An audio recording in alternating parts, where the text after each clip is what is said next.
Now, from X to Google Trends and YouTube, the top story everyone is talking about today is Taylor Swift, and Swifties were served a treat. The superstar released her 11th album, The Tortured Poets Department, at midnight with 16 tracks, but just 2 hours later, she released another 15-song album titled The Tortured Poets Department, The Anthology, meaning the internet has a lot to talk about today. Manisa Danabalan joins us live with all the buzz. Manisa.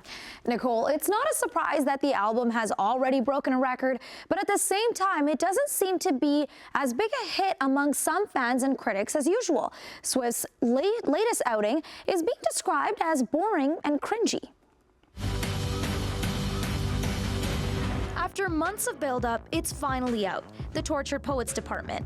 Topping the list of new tracks is Fortnight featuring Post Malone. The official music video for that one is set to come out Friday evening.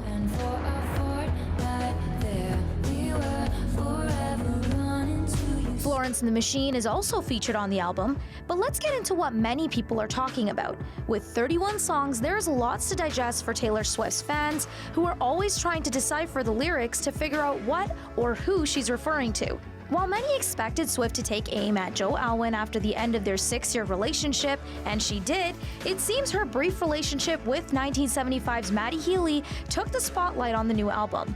You didn't measure up.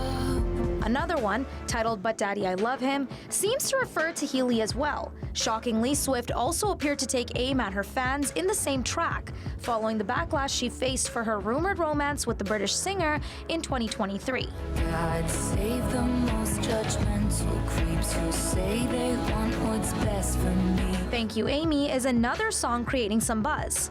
Fans think Swift is talking about Kim Kardashian in this one, and the feud between the two that stretched back years involving Kanye West. I built a legacy which you can't undo. According to a Billboard report, the Tortured Poets Department broke a major Spotify record in less than 12 hours. Some fans are already calling this album her most vulnerable. There's not a lot of happy songs on this record, except for maybe the last batch of them where she looks inwards and talks about her life and the future of it. But I think that the ability for her to continue to write about the people and the places and the things that are in her life serves her very, very well. Who's gonna tell me the truth when you blew in with the winds of fate?